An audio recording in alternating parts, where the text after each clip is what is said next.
በስመ አብ ወወልድ ወመንፈስ ቅዱስ አህዱ አምላክ አሜን።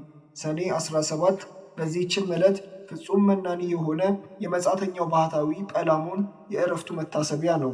እርሱም ከተጋድሎ የተነሳ ሰይጣን እስከ ደከመ ድረስ በተራራ ላይ እግዚአብሔርን እያገለገለ በገድል ተጠምዶ የሚኖር ነበር።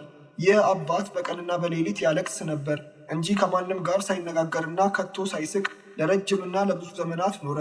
ሰይጣንም የሚያስቅ ነገርንና ጨዋታን ብዙ ጊዜ በላዩ ያመጣበት ነበር። እርሱ ግን ፈገግ እንኳን አይልም፣ ነገር ግን የሚተክዝ ነበር።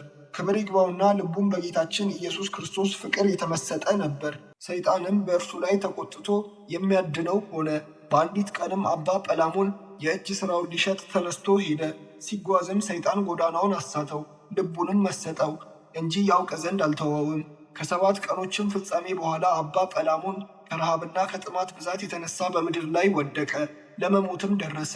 ሰውን የሚወድ እግዚአብሔርም እንዲጠፋ አልተወውም፣ ነገር ግን ሰይጣንን ከእርሱ አርቆ አሳደደው። አረጋዊ አባ ጰላሞንም በእርሱ ላይ የሆነውን ባወቀ ጊዜ ጌታዬ ኢየሱስ ክርስቶስ ሆይ ርዳኝ ብሎ ጮኸ። ወዲያውኑም ጰላሞን ሆይ አትፍራ፣ ከእንግዲህ ወዲህ ጠላት በአንተ ላይ ክፉ ሊሠራ አይችልም። ነገር ግን ተነስተህ ወደ ደቡብ ጥቂት ተጓዝ። በዚያም በተራራው አጠገብ የሚኖር ስሙ ለትጹን የሚባል ሽማግሌ ጻድቅ ሰው ታገኛለህ። እርሱም ስለ ስሜ ብዙ መከራ የተቀበለ ነው። ያደረግኸውን ሁሉ ሰይጣንም እንዴት እንዳሳተ ንገረው። እርሱ ኃጢአትህ እስቲሰረይ ስለ አንተ ይጸልያልና የሚል ቃልን ሰማ።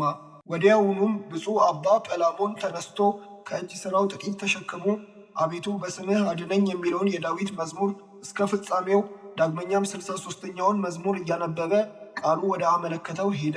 ጌታችንም መርቶ ወደ ሽማግሌው አባ ለትጹን አደረሰው። አባ ለትጹንም በአየው ጊዜ በደስታ ተቀብሎ ሰላምታ ሰጠው። ወደ ተራራውም አወጣው። ከጸለዩም በኋላ ተቀመጡ። አባ ጰላሞንም የመረረ ልቅሶን እያለቀሰ ሊነግረው ጀመረ። ከትንሽነቱ ጀምሮ ሰይጣንም እንዳሳተው እንዲህ ብሎ ነገረው።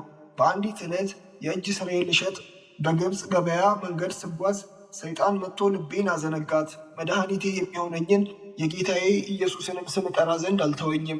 ዳግመኛም እንደ ንጉሥ ከተማ የታነጸች ውሃዎችና ተክሎች መልካሞች ዛፎች ያሏት ከተማን አሳየኝ። የእጅ ሥራዬንም ልሸጥ ሳስብ ባሏ ብዙ ገንዘብ ትቶላት ሙቶ በምታዝን ሴት አምሳል ታየኝ። የእጅ ሥራህን እኔ ገዛሃለሁ ብላኝ ወደ ቤቷ አዳራሽ አስገባችኝ።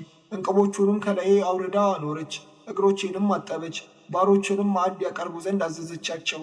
ከእርሷ ጋርም እበላ ዘንድ ብዙ ማለደችኝ። በልተን ጠጥተንም ሰከርን። ስንጨዋወትም ባሮቿ ሁሉም ወጡ። ሁለታችን ብቻችንን ቀረን። ያን ጊዜም ልቤ በዝሙት እሳት ተቃጠለ። እግዚአብሔርንም መላእክቶቹንም ቢሆን አላሰብኩም። በእርግጥ ከእርሷ ጋር እንደሚተኛ ሆንኩ። ከዚህ በኋላ በነቃሁ ጊዜ ብመለከት ምንም ነገር አላገኘሁም። ሴትም ማዕድም ቤትም አታክልትም ቢሆን አላገኘሁም። ነገር ግን ራሴን ከተራራው በታች አገኘሁ። እንዳልበላና እንዳልጠጣም ሆንሁ። እጅግም አለቀስሁ። ሰይጣንንም በሩቁ ቆሞ መጻተኛ ጰላሞን ሆይ ወዮልህ፣ እንደ ወፍ ላጠምድህ በአንተ ላይ በርትቻለሁና እያለ ሲዘብትብኝ አየሁት። ነገሩንም ሰምቼ በመስቀል ምልክት በላዩ አማተብኩ፣ ከእኔም ሸሸ። አሁንም አባቴ ለትጹን ሆይ በደሌን ይቅር ይለኝ ዘንድ ወደ እግዚአብሔር እንድትለምንልኝ በቅድስና ተማጽኛለሁ።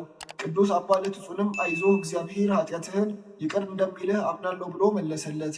ከዚህም በኋላ ተነስቶ 3 መዓልትና 3 ሌሊት ጸለየ። ወደ እነርሱም እንዲህ የሚል ቃል መጣ። የታመናችሁ አገልጋዮቼ አትፍሩ፣ ከእንግዲህ ወዲህ ጠላት በእናንተ ላይ አይበረታታም።